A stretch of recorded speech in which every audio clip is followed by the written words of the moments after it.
Hello my dear friends, welcome to elite polytechnic. ये lecture number 5 है, unit number 1 का।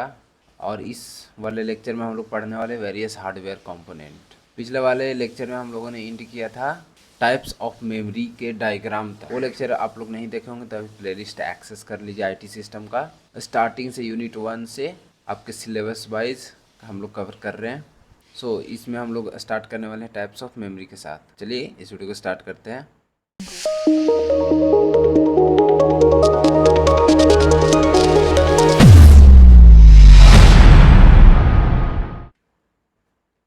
ये वाला डायग्राम हम लोग पिछले वाले लेक्चर में देखे थे।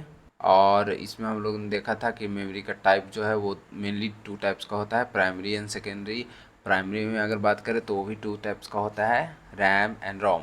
रैम 3 टाइप्स का, वो सारा हम लोग डिटेल में अभी देख लेते हैं। जैसे ये हो गया हमारा प्राइमरी मेमोरी।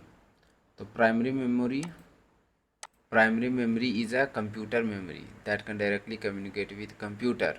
प्राइमरी मेमोरी है वो डायरेक्टली सीपीयू के साथ कम्युनिकेट कर सकता है, यानी मदर बोर्ड में इनबिल्ड होता है।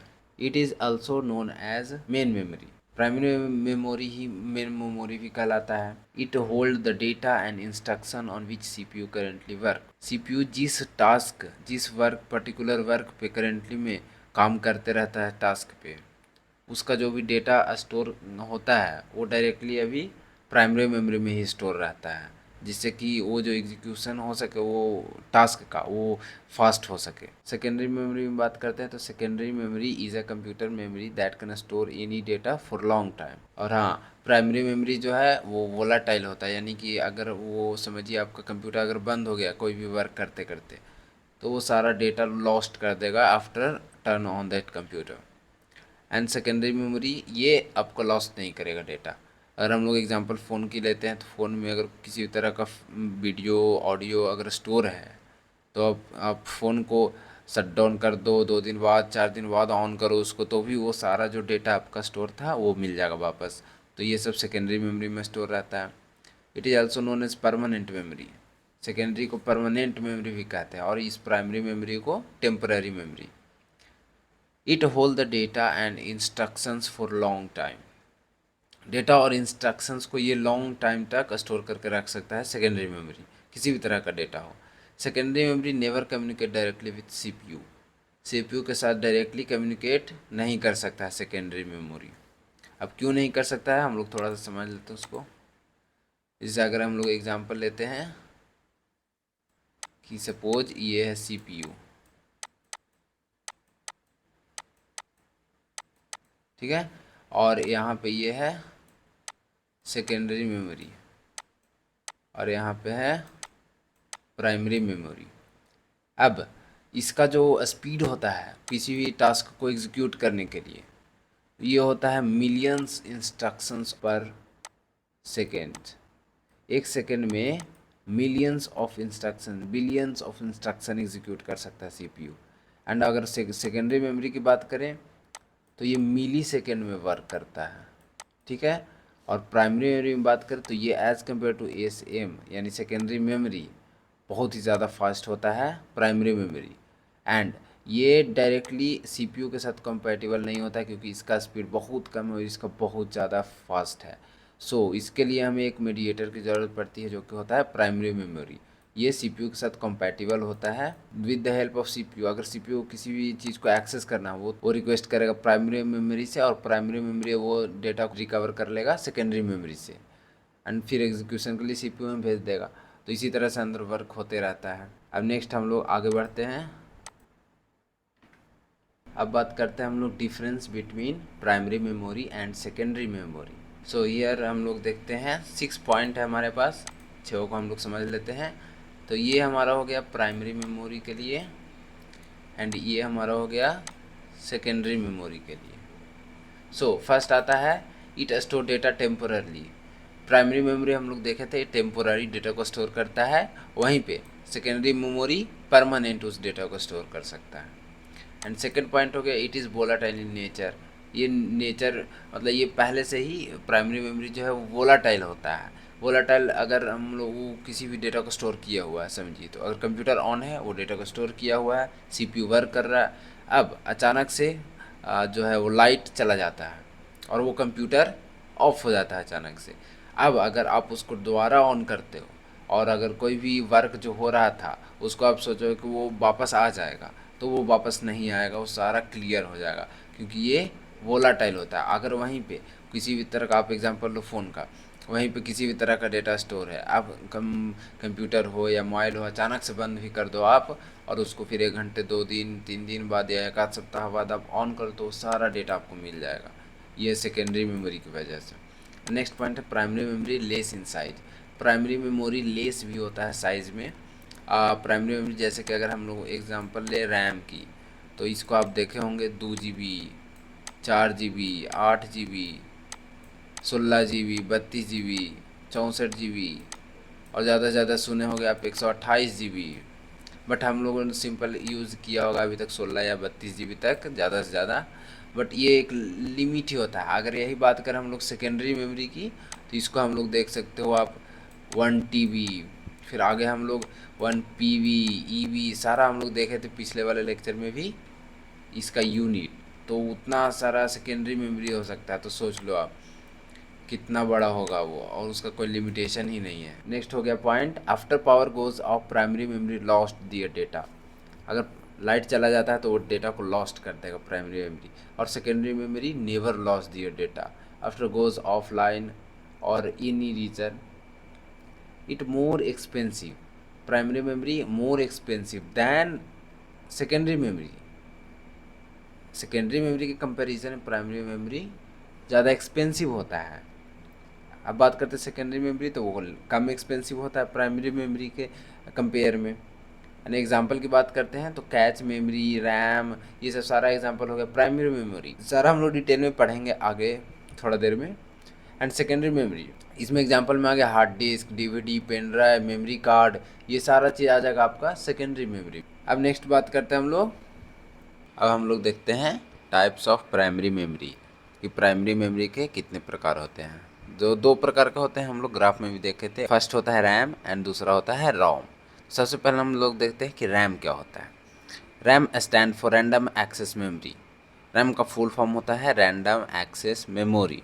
Random it means you can read and store data randomly at any time and from any physical location. Random, random मतलब है कि रीड और राइट। अगर मेमोरी में आप बात करें रीड और राइट की, तो आप रैंडमली कर सकते हो। कहीं भी फिजिकल लोकेशन जो है हार्ड डिस्क ये सब वगैरह से आप डेटा को रीड और राइट रैंडमली कर सकते। देन नेक्स्ट पॉइंट है RAM is mainly responsible for execution of any programs. It means any operation और task perform by the CPU must need RAM. कोई भी काम अगर CPU में हो रहा है, कोई भी टास्क परफॉर्म हो रहा है, तो वहाँ पर रैम मस्ट ही चाहिए, क्योंकि रैम फास्ट होता है, CPU के कंपैटिबल में होता है एज ए सेकेंडरी मेमोरी। तो उसके लिए ये जो रैम है वो कंपैटिबल होता है, तो वो हर एक टास्क में रैम की हमारी रिक्वायर्ड होती है। और ये आप यहाँ पे देख सकते हो इसका डायग्राम रैम का, कि रैम किस तरह का होता है, और छोटा और बड़ा साइज में होता है, बट मेनली रैम इसी तरह का होता है। अब हम लोग देख लेते हैं कि टाइप्स ऑफ रैम, कि रैम कितने प्रकार का होता है। तो रैम 2 प्रकार का होता है, एस रैम, डी रैम। अब देखते हैं एस रैम। एस रैम क्या होता है? S RAM stand for static random access memory. आगे सब सेम है, एस आगे लगा है ना, तो एस मतलब स्टैटिक, तो हो गया static random access memory. Next point, S RAM made with flip flop and transistor. हमारा जो स्टैटिक रैंडम एक्सेस मेमोरी है वो फ्लिप फ्लॉप और ट्रांजिस्टर की हेल्प से बनता है। फ्लिप फ्लॉप और ट्रांजिस्टर हो गया, तो ये आप लोग EEE में भी पढ़ोगे कि क्या होता है वो, और भी अदर वाले लेक्चर्स में आप जाके देख सकते हो। अगर अगले पॉइंट की बात करें तो S RAM is more faster than D RAM. S RAM जो है वो डायनेमिक रैम से फास्टर होता है। अब यहाँ पे आप देख सकते हो एग्जांपल, ये हो गया हमारा एस रैम, कुछ इसी तरह से मदरबोर्ड इनबिल्ट होता है। अब नेक्स्ट बात करते हैं हम लोग D RAM, dynamic RAM. It is other form of RAM which is use as main memory. Dynamic RAM जो है वो रैम का ही एक अदर फॉर्म है जो कि मेन मेमोरी की तरह यूज होता है। D RAM can store much more data than S RAM. S RAM से बहुत अधिक डेटा स्टोर कर सकता है D RAM.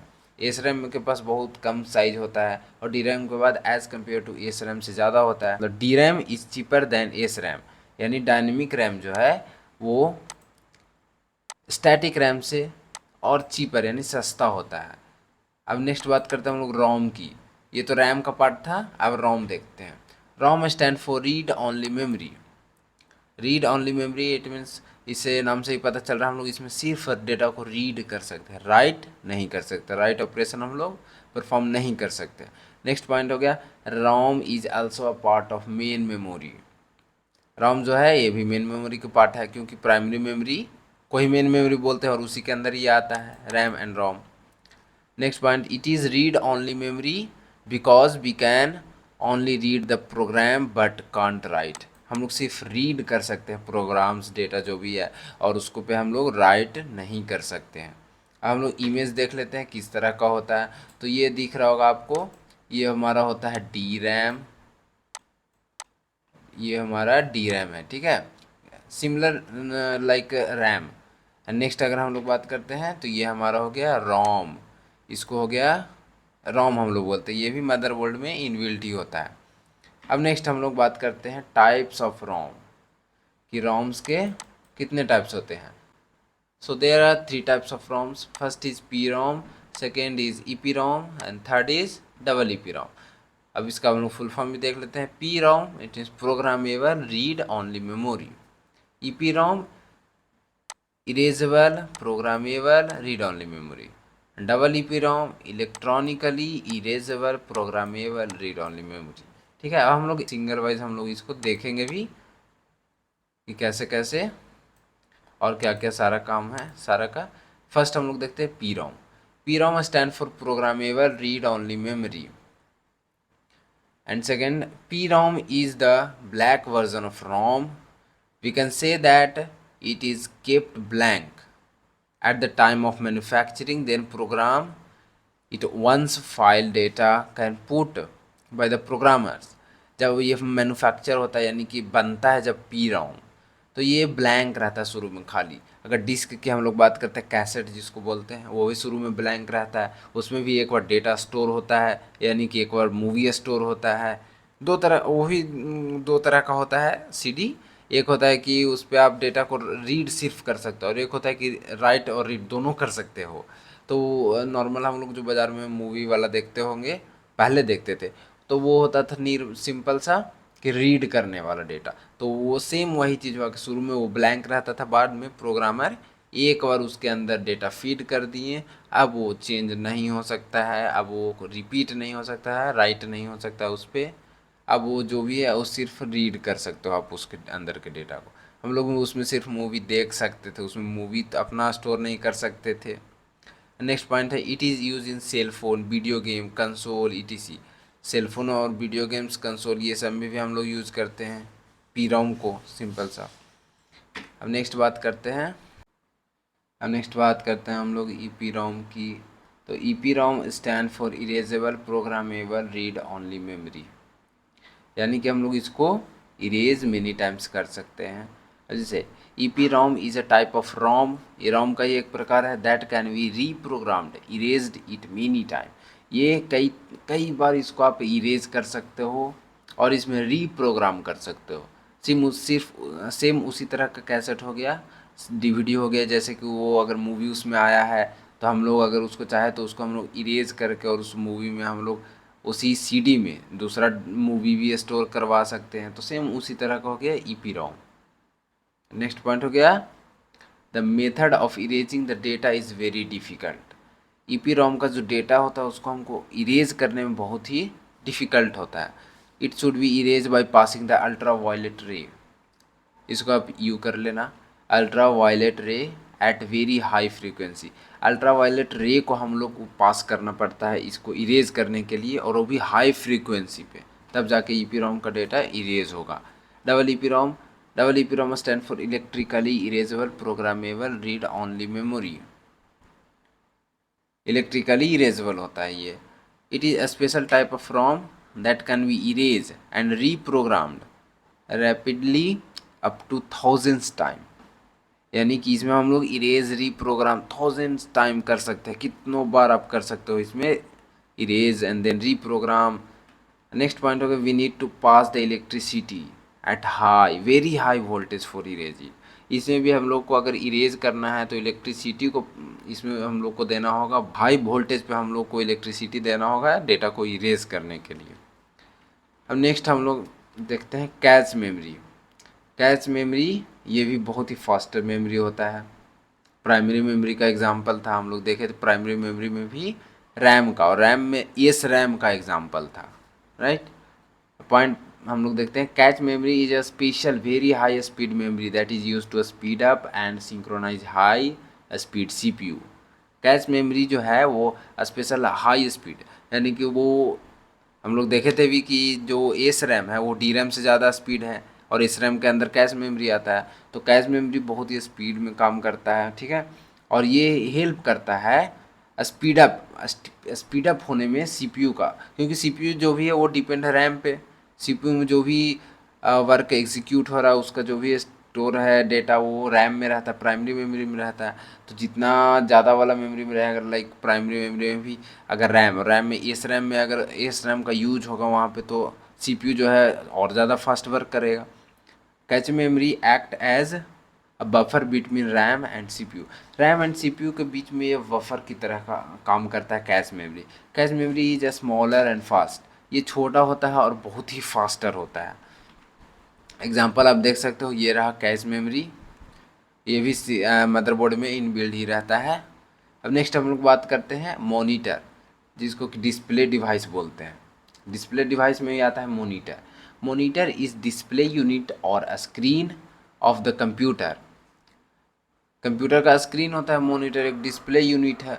It is the main output device that display the process data और information as text, image, audio and video. जो भी हम लोग इनपुट दिए, इनपुट से हम लोग आउटपुट डिजर्व कर रहे हैं, राइट। आउटपुट के लिए जो भी प्रोसेस डेटा है, डेटा को जो भी अंदर इंटरनल में सीपीयू प्रोसेस किया है उसको सिर्फ बाहर दिखलाने के लिए जो भी है वो आउटपुट डिवाइस का यूज़ करते हैं। और उसी आउटपुट डिवाइस में हम लोग मॉनिटर का यूज़ करते हैं, जो भी टेक्स्ट, इमेज, ऑडियो, वीडियो, जो भी प्रोसेस डेटा आया उसको हम लोग देखने के लिए मॉनिटर का यूज़ करते हैं। जिन अगर टाइप्स ऑफ मॉनिटर की बात करें तो there are 4 types of monitor. First is CRT, cathode ray tube, and LCD, liquid crystal display, LED, light emitting diode, and एक नेक्स्ट हो गया हम लोग का प्लाज्मा मॉनिटर। सब नेक्स्ट चलते हैं, यहाँ पे देखते हैं मॉनिटर एंड इसका टाइप, ठीक है। तो ये हो गया कुछ इस तरह का, जो पहले कंप्यूटर होता था कैथोड रे ट्यूब पे चलता था, CRT टीम मॉनिटर इसको बोलते थे। एंड ये सब अब यूज़ हो रहा है LCD, लिक्विड क्रिस्टल डिस्प्ले और लाइट इमिटिंग डायोड। ये LED टीवी हो गया। प्लाज्मा डिस्प्ले ये हो गया। अब हम लोग थोड़ा सा इसको देखते हैं CRT कुछ सामने से तो फ्लैट ही लग रहा है, बट इसको हम लोग अभी जस्ट ब्राउज़र पे इसका इमेज दिखाते हैं आपको।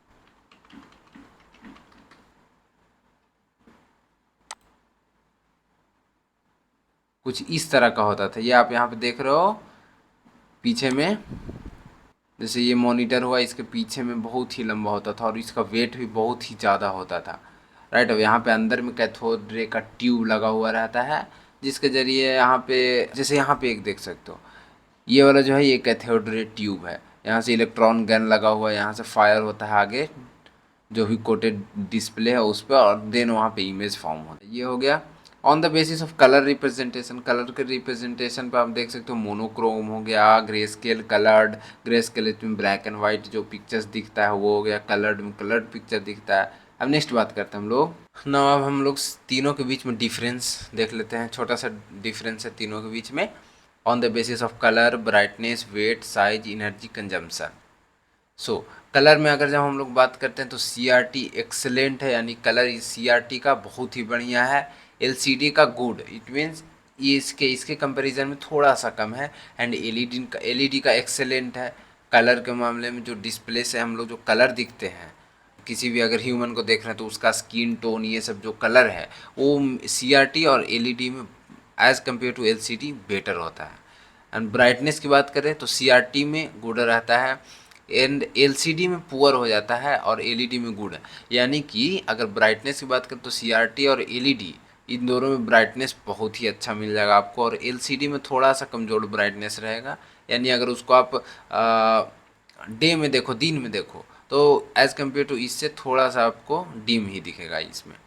वेट की बात करते तो CRT सबसे हैवी होता है, एंड LCD लाइट, यानी कि इससे CRT से बहुत कम हो जाता है, बट LED से थोड़ा सा ज़्यादा ही रहता है इसका वेट, और सबसे लाइट होता है LED का वेट। और साइज की अगर बात करते हैं तो वल की डेप्थ, CRT का तो साइज अभी हम लोग देखे थे, आगे में स्क्रीन है, उससे पीछे एक बहुत ही मोटा है, तो ये सारा वल की डेप्थ होता है CRT।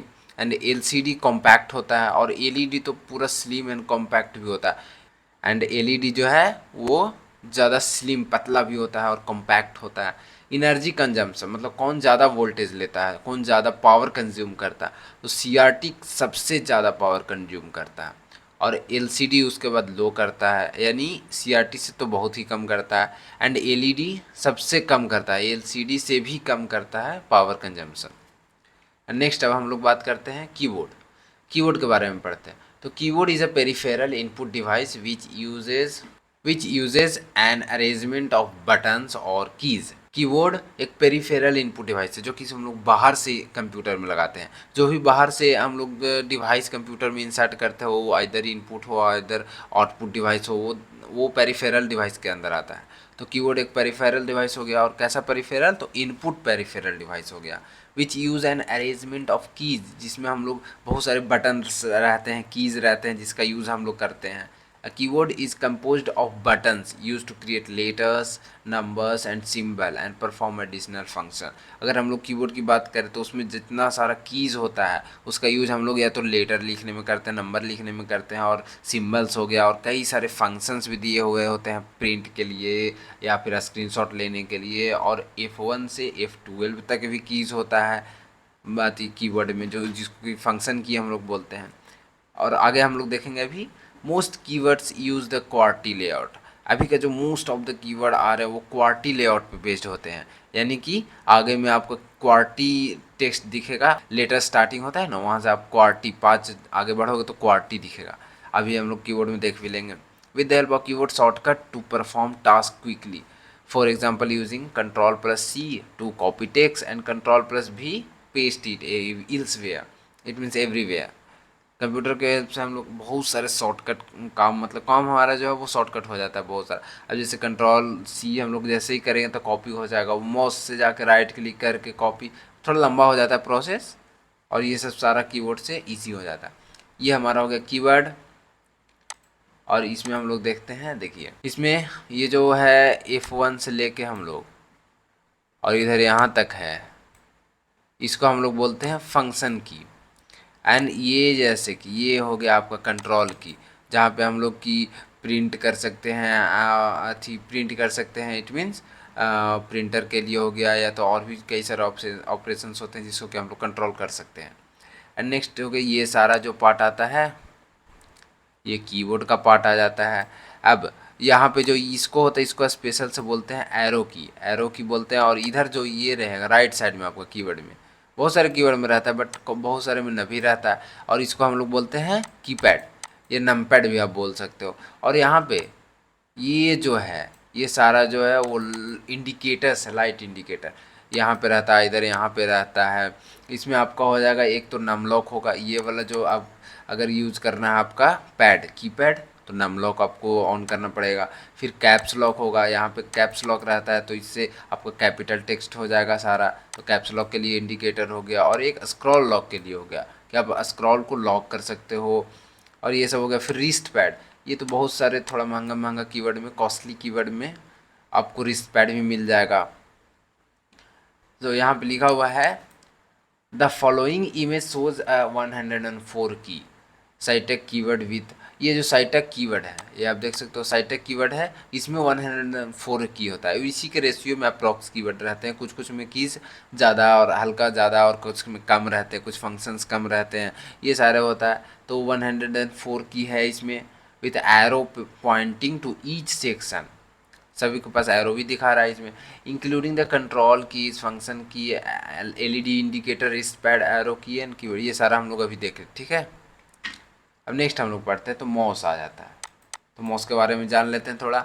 A computer mouse is a hand held hardware input device that control a cursor in a GPU for pointing, moving and selecting text, icon, files and folder on your computer। मतलब computer mouse जो है वो hand held, यानी हम लोग हाथ से उसको चलाते हैं, हाथ में वो पकड़ ले रहते हैं उसको, तो वो हो गया। और वो हार्डवेयर है और इनपुट डिवाइस है। कैसा? तो इनपुट डिवाइस। और ये पेरिफेरल डिवाइस भी हो जाए, क्योंकि हम लोग एक्सटर्नल यूज़ करते हैं, इसको बाहर से लगा के यूज़ करते हैं, तो इनपुट डिवाइस भी हो गया।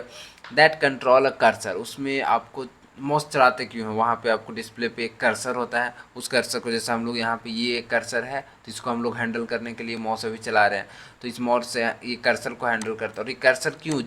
GUI, graphical user interface.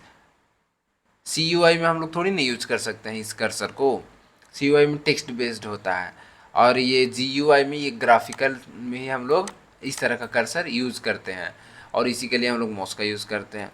For pointing, moving and selecting text, किसी तरह का टेक्स्ट सेलेक्ट करना हो गया, आइकन सेलेक्ट करना हो गया, फाइल्स को मूव ऑन करना हो गया, या तो किसी भी तरह का हम लोग परफॉर्म करना होता है GUI बेस्ड कर्सर की हेल्प से, तो वो माउस की हेल्प से हम लोग कर सकते हैं कंप्यूटर में, right. And then next point करते हैं, the mouse was initially known as XY position indicator for a display system and was invented by Douglas Engelbart in 1963। मतलब जब इनिशियली माउस इन्वेंट हुआ था शुरू में, तो XY पोजीशन इंडिकेटर इसको कहा जाता था। अभी माउस कह रहे हैं, और ये पहले XY पोजीशन इंडिकेटर बोला जाता था, और डिस्प्ले सिस्टम के लिए। एंड इसको इन्वेंट किए थे डॉगलस एंगलवर्ट इन 1963 में इसका इन्वेंट हुआ। नेक्स्ट पॉइंट हम लोग बात करते हैं, when using a computer mouse you don't have to memorise commands such as those utilized in a text based command line environment like ImageDOS। यानी कि हम लोग माउस का जब यूज करते हैं तो हमें कोई ज़रूरत नहीं है कमांड यूज करने का।